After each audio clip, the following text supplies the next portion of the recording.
Thank you, Jad. First thing I want to touch on is the fact that we saw Rumble mid.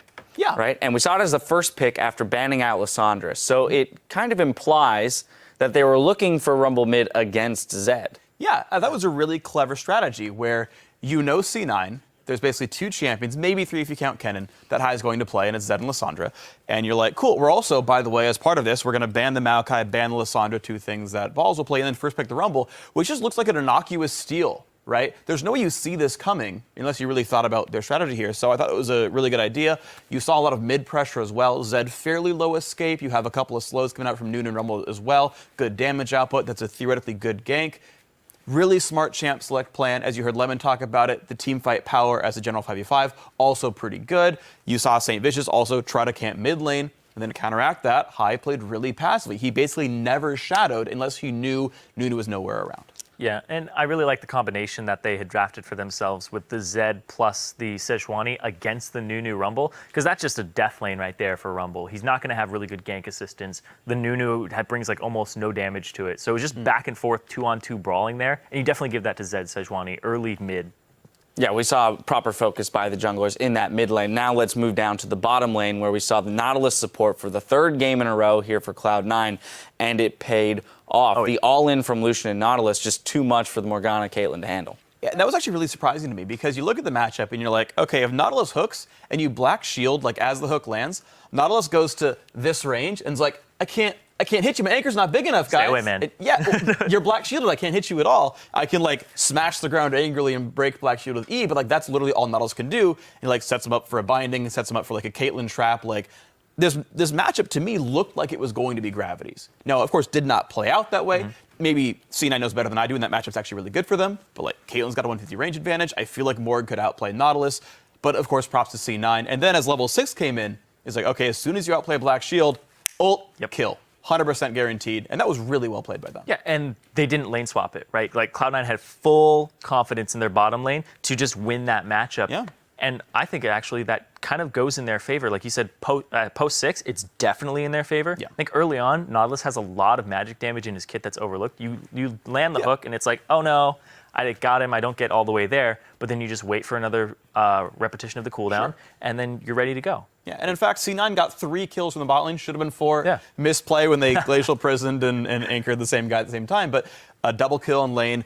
They brought the Sejuani back down later on, like after they took the turret down. I mean, C9 got all of their lead from the bottom lane, and it was thankful they did because of how rough the mid game was. Again, the team fight composition, the mid game rumble, all very scary things. They're really getting ahead, all very scary. So hey, thanks to C9's bot lane, they managed to kind of stay in the game for a lot longer, and then hey, they could win team fights finally. I do want to bring that up though and talk about the team fight composition, because Lemonation said that he thought that there was a better team fight for Gravity. I feel like it's just a different team fight, because like you see Kennen, Sejuani, Nautilus to start the fights. You're like, this is team fight comp with some split push from Zed, right? Like they have a lot of options there. And then you see things that are single target, like Nunu, Kate, Aurelia. You're like, that doesn't sound like a team fight comp, but it's the Rumble ulti that makes it happen. Right. So like Gravity are good at Gravity are good at counter engaging the fight. Cloud9 are good at picking the fight, but they had to pick the right one. And that's kind of the difference there between them. Let's pull up our replay. We're going to the final fight of the game, 44 minutes in, 5-0 in favor of Cloud9. And this is exactly what you're talking about here with the proper fight that C9 chose to pick. All right, so you can see, of course, Gravity starting out. They're on Baron, but C9, just look at the minimap. They are right there. Cloud9 are raring to go on this one. There's even a nice sort of cluster of people for a Sejuani ultimate. And unless you keep Cop safe with Black Shield, keep him Blood Build, and just withstand in the front line, like, if you can keep Kennen from walking back and forcing Rumble and Morgana, everyone to have a really hard time, then you're fine. But you need time for Cop to free hit so you can win this. So let's roll the clip out. Watch what happens. Zed's off on the side. So there's not even a retreat path for Cop.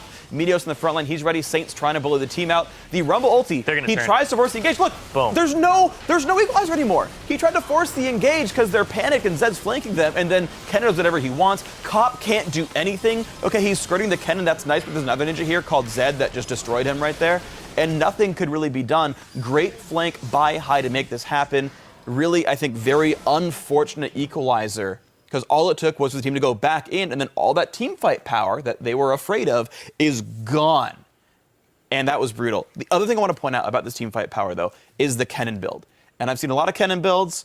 I know you agree with me on this one, Zyrene. I hate Riley's on Kennen. I think it's garbage. Zhonya's rush is good. Get a Void Staff. He was going for a death cap. He got Leandri's because he's fighting some tanks. Why not?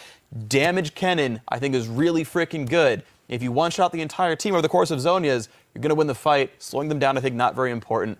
Very happy to see Damage Kennen. I think it was the right choice, and it allowed C9 to win some of these fights. Yeah, then it's just a matter of positioning from him. A couple other things I do want to touch on is the fact that, Jat asked Lemon about it, C9 seems to be breaking down a little bit in their decision-making and shot calling, which is very uncharacteristic of the way that we've seen them since their, initiation into the LCS.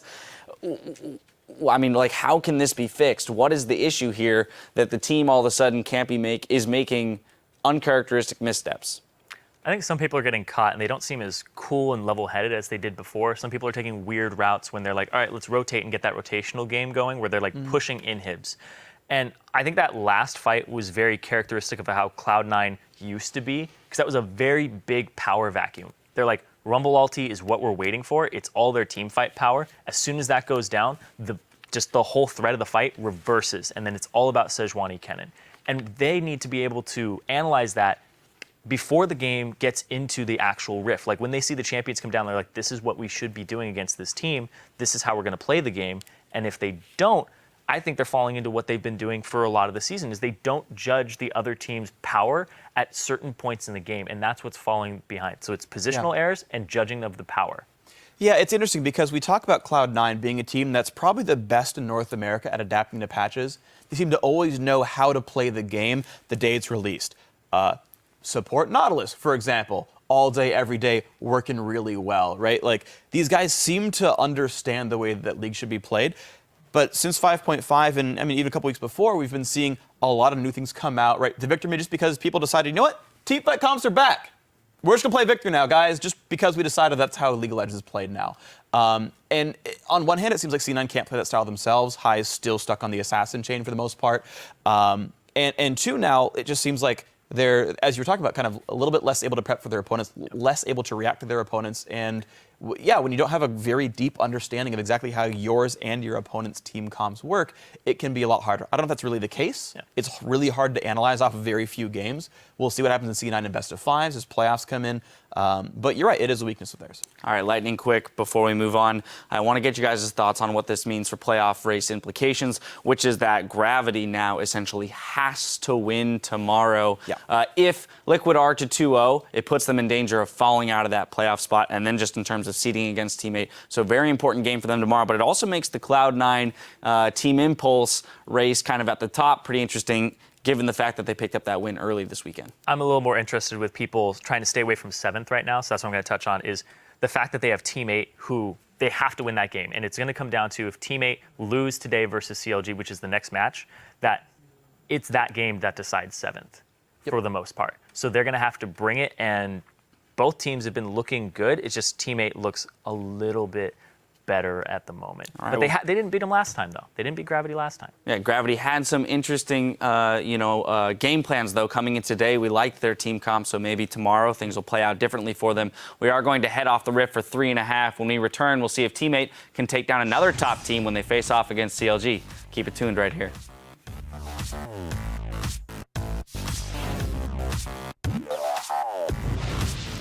Yeah, I don't like mouse cords at all, actually. I want to switch, but maybe the 402 has a different wire.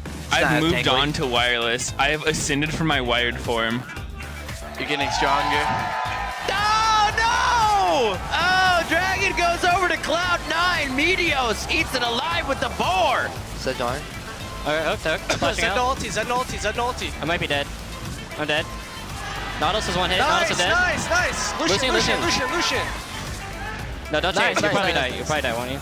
Boss was saving the all-day Zanyas on top of each other, and it is going to be Keen. Cop falling down. He barely tags him. Right into the balls this time. The slicing Maelstrom hitting just about everybody on Gravity. They get wiped out. That is what they were looking for. Cloud9 take down Gravity.